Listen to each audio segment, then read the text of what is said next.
Luke 12:49.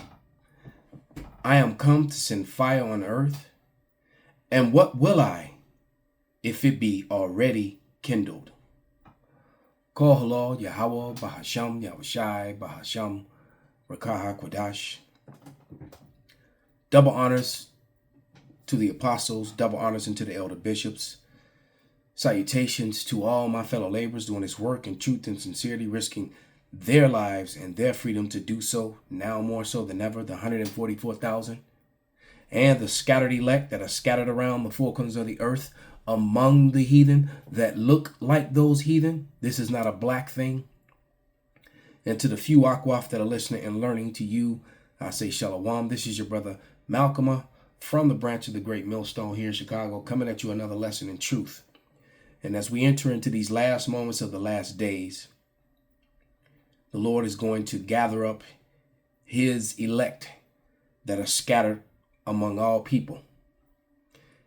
And as that time gets closer, all hell is going to break loose here on earth. And all the signs are here to show you, and are being shown to you by the Lord. And all you have to do is just pay attention to geopolitical news, and you'll see that. So we're going to watch this report about the portion of Asia that they refer to as Europe being taken back by melanated people. Because remember, Europe was full of melanated people before the pale people took it over. And they've tried to bury and hide this history. It's funny how Esau complains about losing their homes to foreigners, when they're the biggest colonizing, rapists, heritage, land thieves that the world, most violent that the world has ever seen. And as I've been telling them in my lessons, the entire time for all these years now, that Manifest Destiny had a part 2. They did not read the fine print. They ignored the fine print, thinking that it would never come. And now that's what you're witnessing. As a matter of fact, that's probably what this lesson will be called. The Manifest Destiny Part 2. The payment, the repayment, or something to that effect.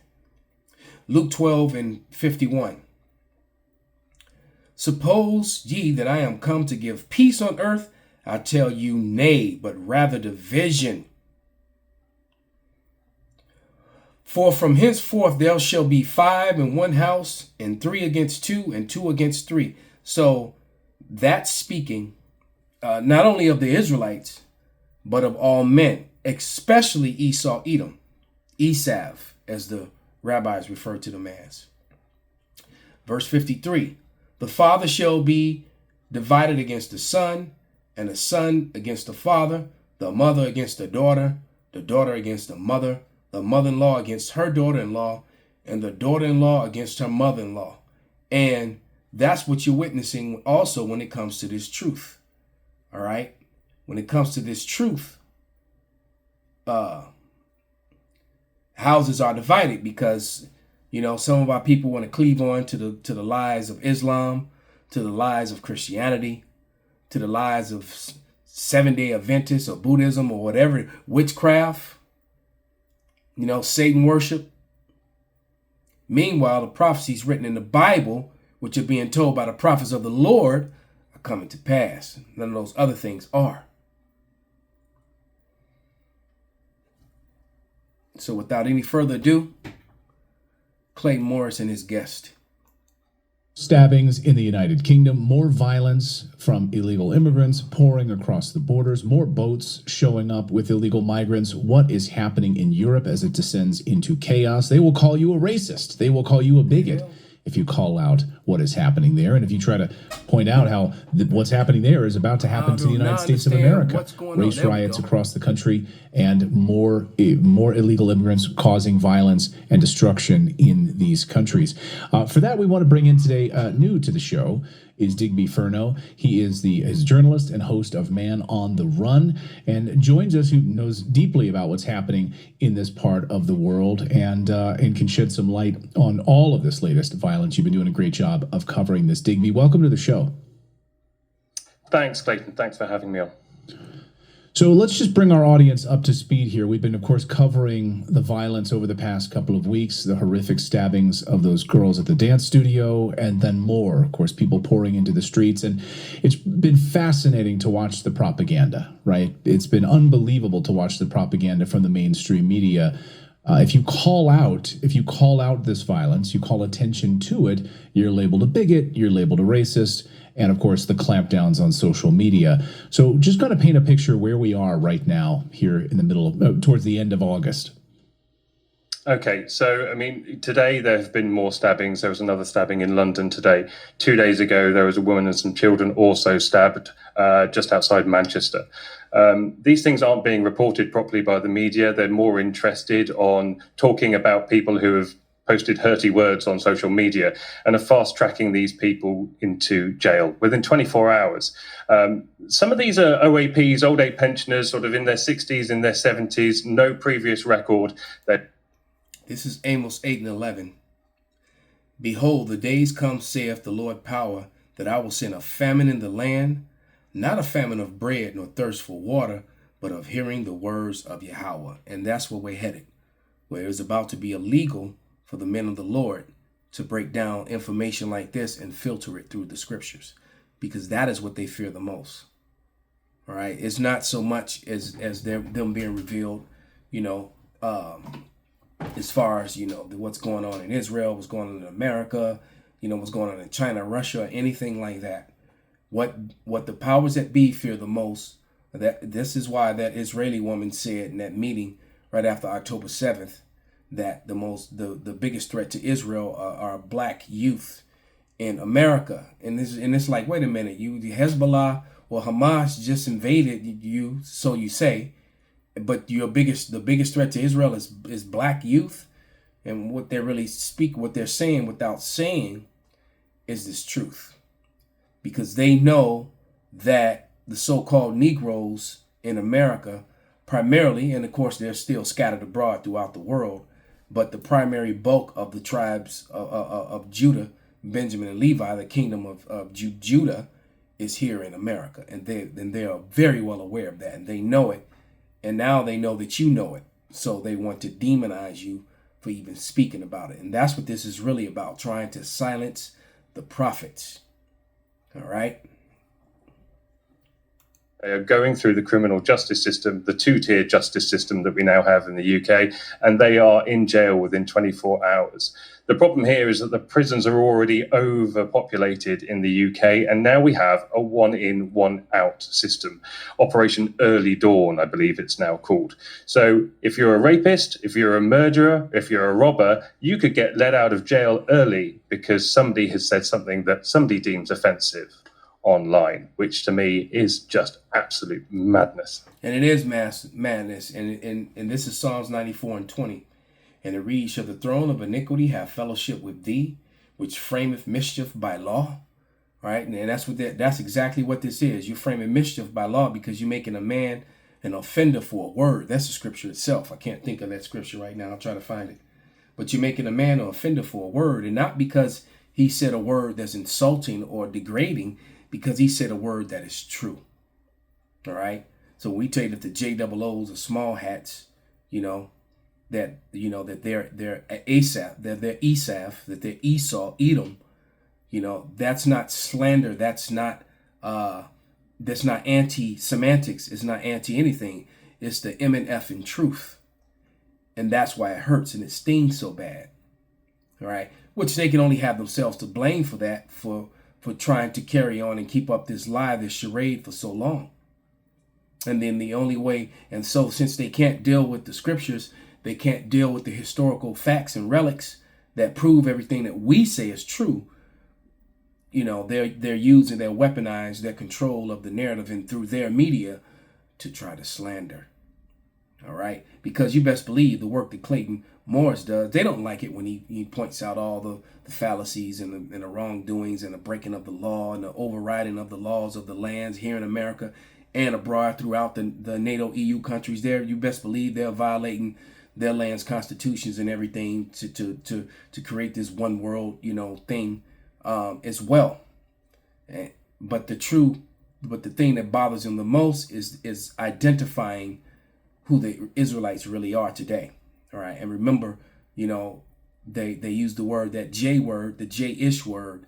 They swap that word out with Israelite, all right, or with the Israelites, okay? And so they make this confusion when people, because they've associated the two together when they're completely two different things, because the J-O-O-ish Esav, the Esau, Edom, Amalek for the most part, and anyone can convert to that and then claim that you're actually an Israelite according to the Torah, according to the Tanakh, according to the book of the prophets, according to the holy word of what you call God.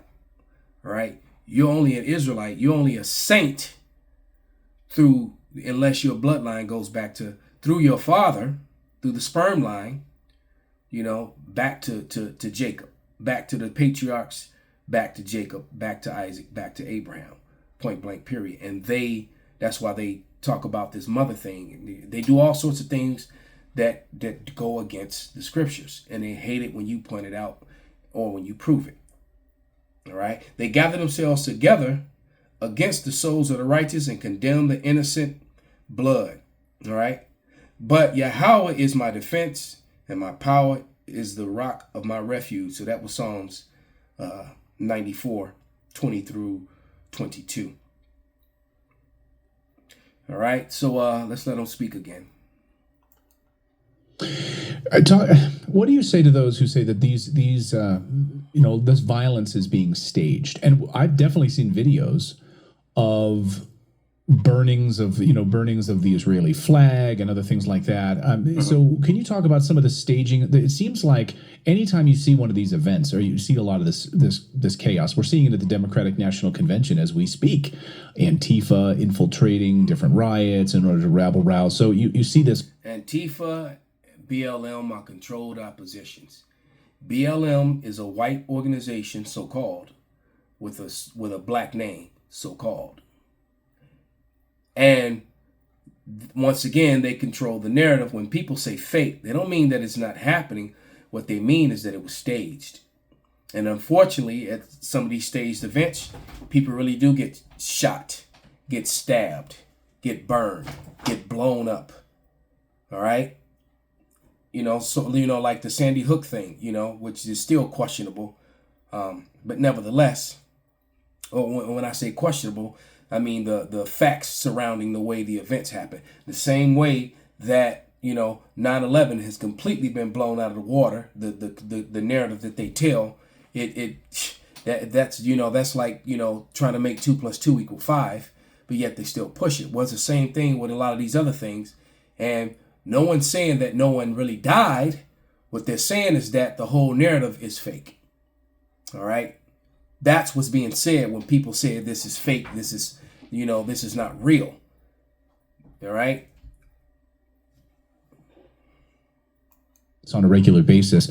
What do you say to those who say, all of this so-called violence, these stabbings, it's all fake. It's all being staged. What do you say to those people?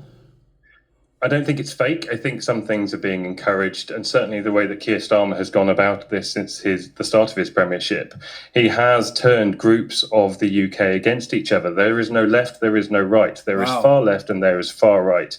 He only spoke yesterday in Northern Ireland, calling anybody that was right or far right, he was calling them racists. You're labeling your own people, and people are going to start going, well, if I'm a bloody racist now, I'll start acting like a racist. That's not okay, but you can see how this can affect people of working class who have already felt like they've been. So, they're manipulating and using the people, and then they push these stories, which are half truths.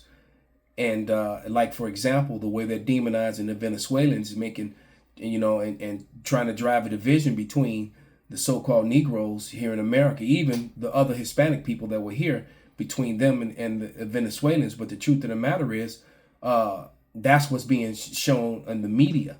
But what I see, living in a city where there are, so many thousands of them, is tens of thousands of them here in Chicago, what I'm seeing with my own eyes is opposite of what which is being portrayed in the media on YouTube and TikTok, etc. What I'm seeing with my own eyes is the Venezuelans hanging out and kicking it with Judah, intermingling, interdating, doing the same nigga shit. If that's what I'm seeing. They're smoking weed together.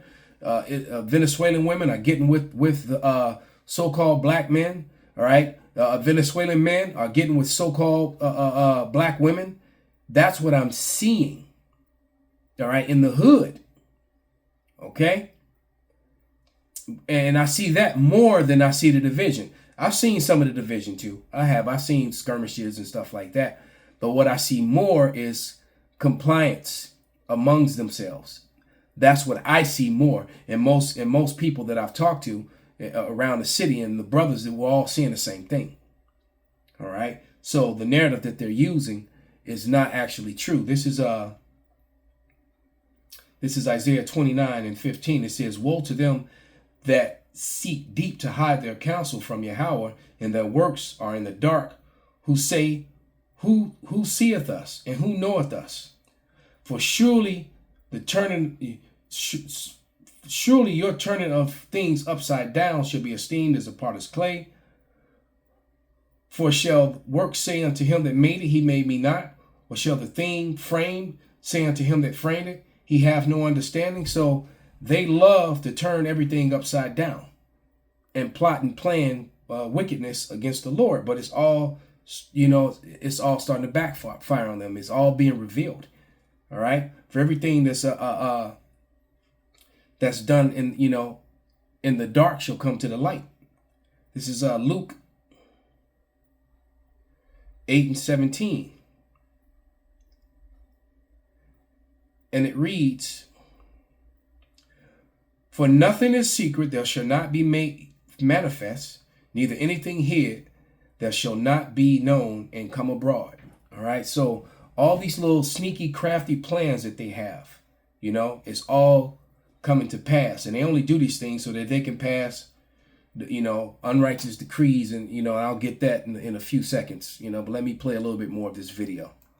Been forgotten by their government, forgotten by their peers, and just left out to pasture. And now the government is telling them that they're racists. It's enraging them. And they're not racist. My comments, I like to think that my comments on social media haven't been racist. I'm not calling for any violence. I want exactly the opposite to that. But there needs to be a safe way for people to protest against what's happening in the UK, because it is becoming a police state, and it's absolutely horrific. As a public figure. Yeah, and it is becoming a police state, and that is exactly what's going to happen. That's 2nd Ezra, the 15th chapter. But this is Isaiah 10:1. It says, "Woe to them that decree unrighteous decrees, and that write grievances which they have prescribed, to turn aside the needy from judgment, and to take away the right from the poor of my people, that widows may be their prey, and that they may rob the fatherless." And this is what Esau Edom does. All right. They create policy that victimizes the meek, that victimizes the Israelites. All right. And victimizes people in general, including their own. How's the scripture? "He that is evil unto himself," all right, "to whom shall he do good?" All right. Because when it comes to the food and the chemicals in the water, the air and the food, their own people are being made sick as a result of this as well. All right. So with that, I'm going to give all praises, glory, and honor unto Yahweh, Bahasham, Yahweh Shai, Bahasham, Rakahak Wadash, Kwam Yasharala Shalom.